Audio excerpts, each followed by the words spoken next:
How's everyone doing? Yeah, if you're tuning in, let us know where you're watching. Let us know you're here. And if you have any questions right off the bat. So Yeah, bring up your questions anytime, and we'd love to see you commenting that you are watching and what your weather's like.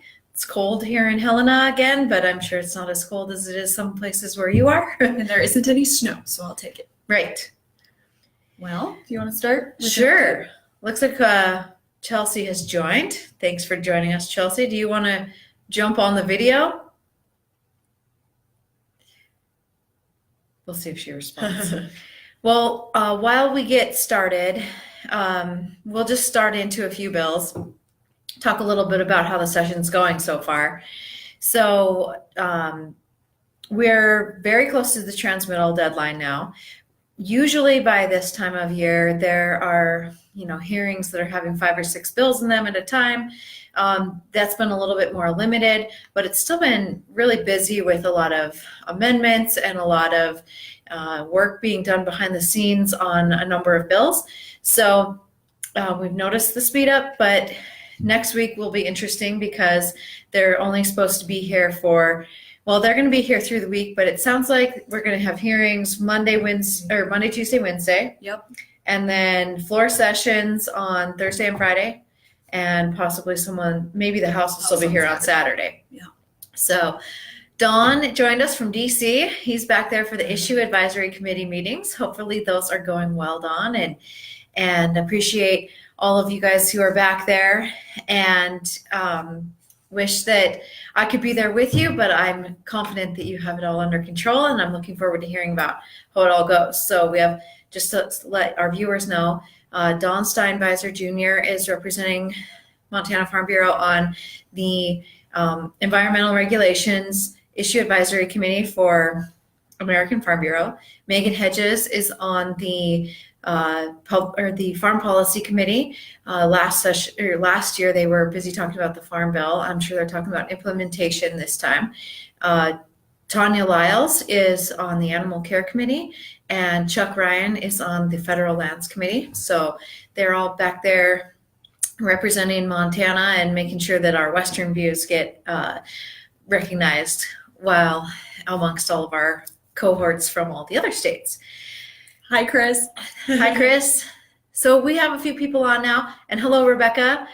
She's in Cold Custer, it says. Hopefully the roads are good because I'm going to be driving that way later today.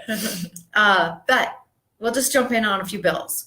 So one that's been in the news a lot, or at least on social media a lot, is Senate Bill 186, which is the Coyote Derby bill, I guess you could call it, for a nice short title. What it does is simply outlaw making a competition, making a derby out of coyote hunting. We, of course, oppose that bill. It was a very interesting hearing. There were quite a few proponents, everything from the Humane Society of the United States, saying that coyote derbies are a, insult to animal dignity. There were testimonies saying that this encourages violence, gun violence, a lot of things like that.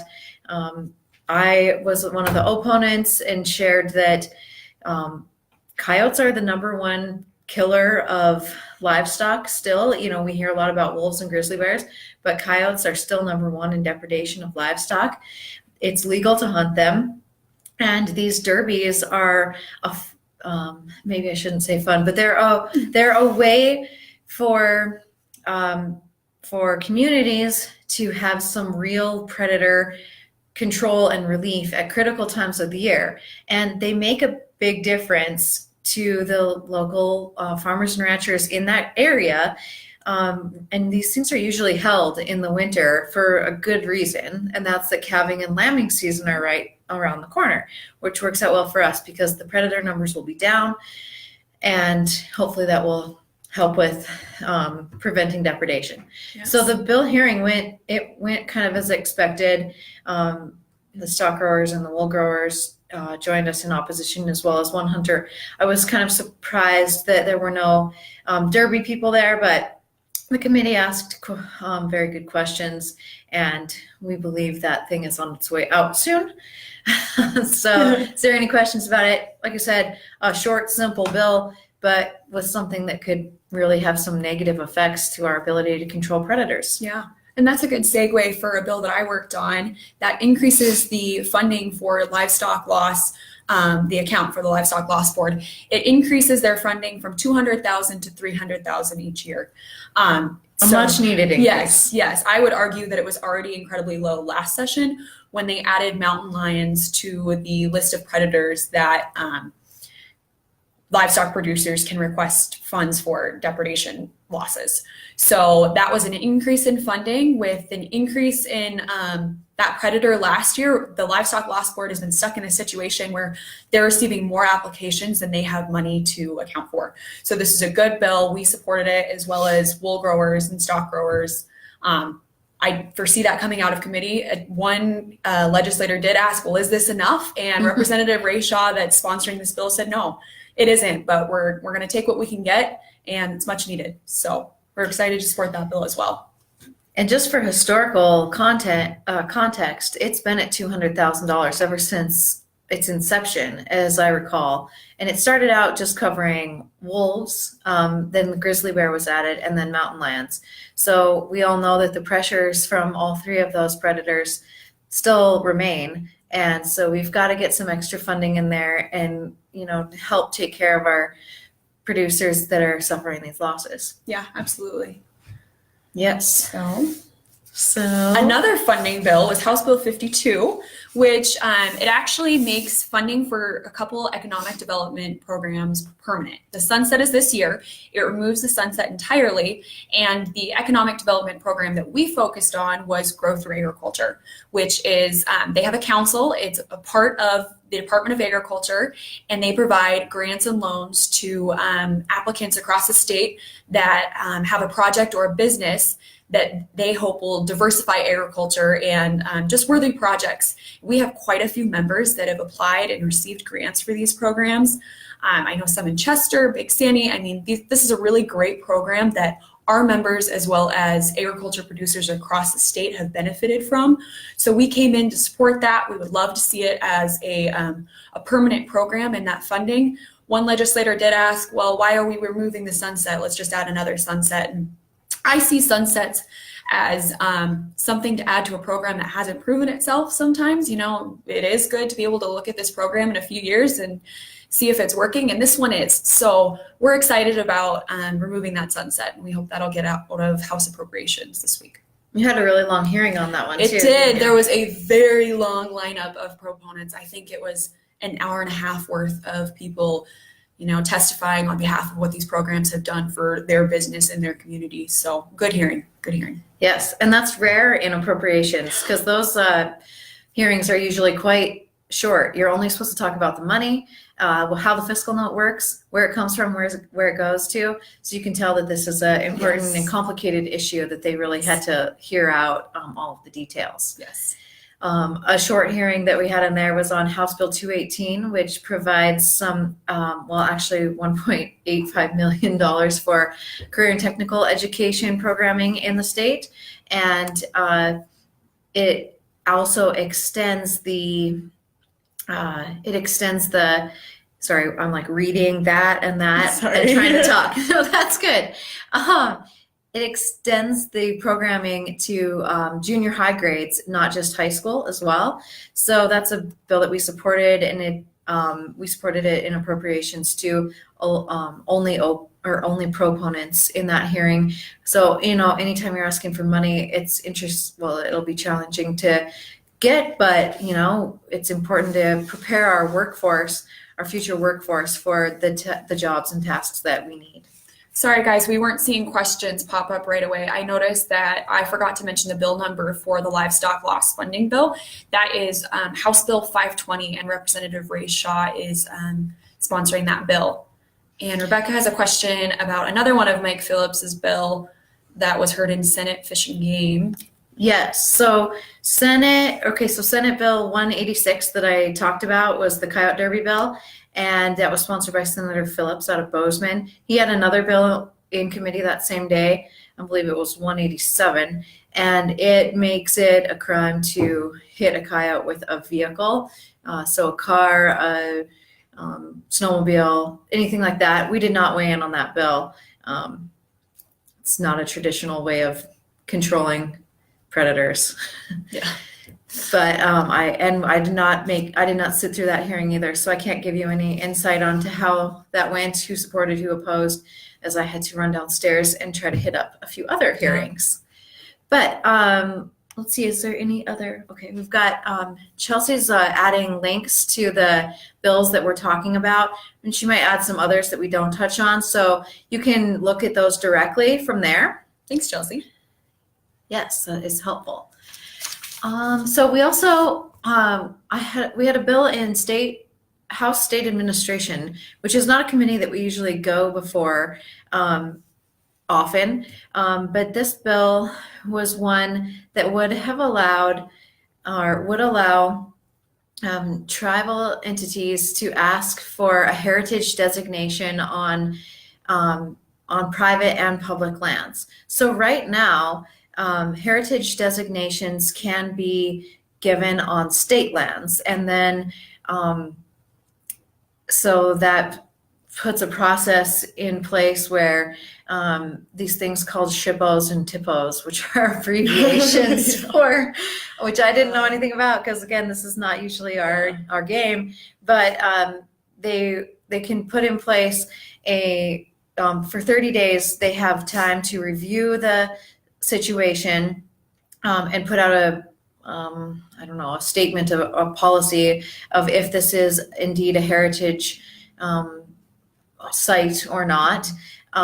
Then you have the affected landowner would have 20 days to respond, and then there's another 30 days for them to respond. So that is only on state lands on current law, and it's anybody can make the complaint, but then the state historical society gets involved with making that determination. This, like I said, just opened the doors and opens it to private land. So that is a major, major problem.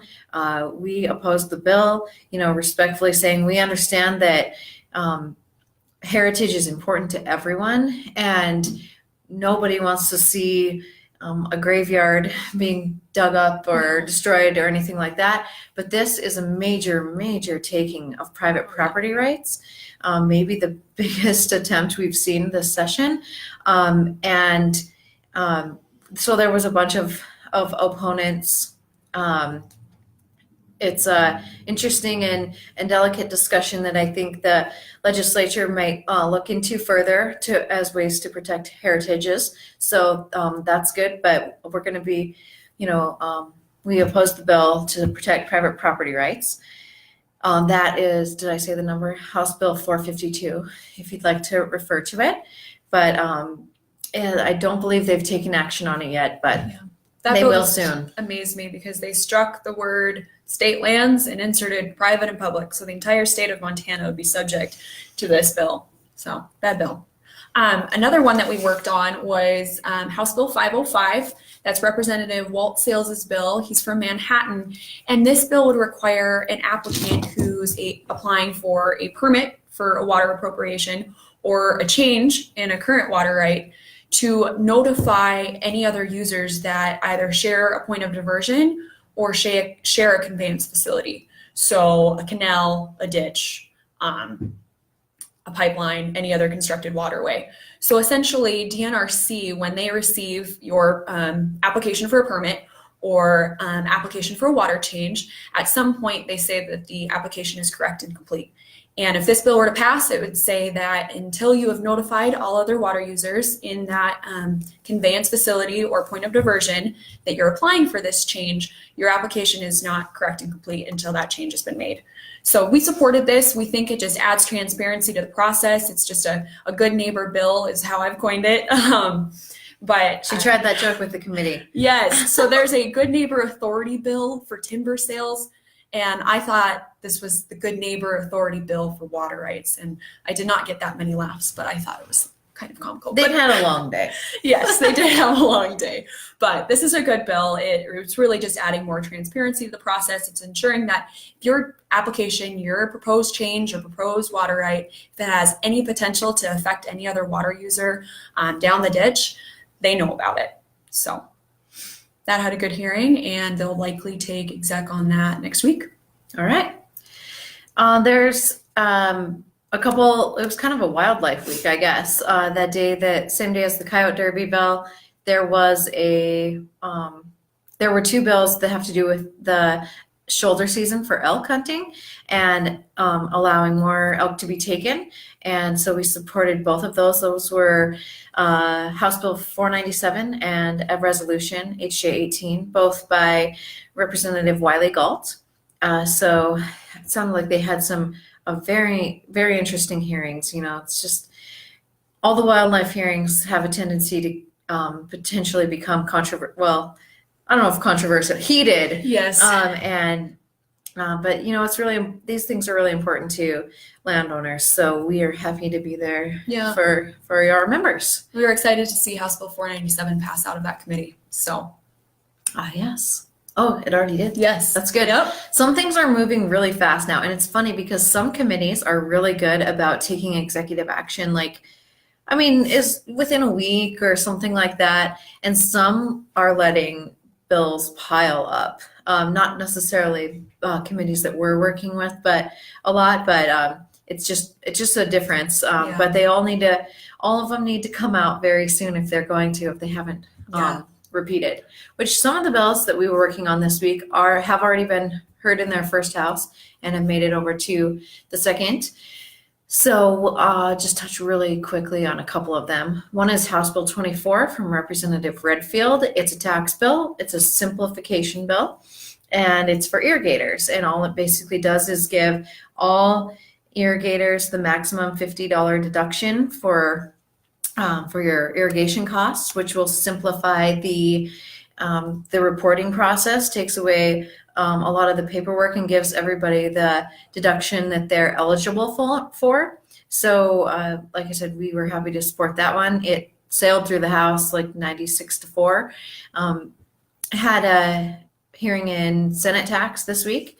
So if any of your delegation or any of your elected officials happen to be on Senate tax, it wouldn't hurt to give them a call and let them know that this is an important simplification bill and fairness bill, and you'd like to see it move forward. Yes. Especially if you're an irrigator and you can talk about how onerous that paperwork is. Then the other one that was yesterday, Senate Bill 132, it's the definition of a wild bison bill. These bills, anything that has the B word in it, bison, is always going to bring out a lot of emotion and a lot of controversy, even one that's just simply trying to seek to clarify the definition. Still going to be an interesting hearing. Yes. And this has been an interesting process. The bill was amended in the House, I don't know if I would say heavily, but they amended it to say that a wild bison has to be all three of these things. Has never been reduced to captivity, has never been subject to a per capita fee, and has not been owned by a person. We didn't think that was raising any very major heartburn with anyone until just before the hearing yesterday. We found out about that the Department of Fish, Wildlife, and Parks had taken issue with the word "never" in there, especially with regard to captivity, and that all surrounds the bison that come out of the park and go into quarantine, brucellosis quarantine. A judge has ruled that just because they're in that quarantine for a limited period of time, that doesn't count as reduced to captivity, but they believe that by adding "never," that would qualify them, which would mean all bison that are ever quarantined for brucellosis would be considered domestic. So that was not the intent of that amendment. It's a MACO bill, and they're willing to work with fixing that, and we've been working with them. They've been a great partner on this. They've been doing a really good job with the bill. So I'm confident that we can all get to an agreement that's going to work for everyone. And so that's good. It's important to have a clear definition, and the other important thing is it puts the same definition in both the livestock and the fish, wildlife, and parks titles, which just makes sense. Yes. It's the same animal. So if it's wild or domestic, it shouldn't matter what title it's in. Yeah. And I see Mary had a question about Senate Bill 224. That is not, we did not take a position on that bill either. We actually don't have policy specific to that, but it's actually it's a pretty simple bill. I did review and read it. It is sponsored by Senator Jacobson, and it increases the fine from $10 a day to $500 a day for putting a what is the word they use? Encroachment. An encroachment over a county road. So actually MACO, again, the Association of Counties, was a supporter of that. There were a lot of people on both sides, but we did not weigh in. If you are following that did just pass out of the Senate Highways and Transportation Committee yesterday. Oh, all right. 6-4. Yeah. Well, are there any other questions from you all? If not, we might tune off. And a big thank you to Nicole. Her doctor has ordered that she has to be back in Miles City because she's got a baby on the way, but she will certainly still be working behind the scenes. But we've really appreciated having her here this last couple weeks. Thanks, Liv. Yes, I've enjoyed learning from you. So thank you to Nicole.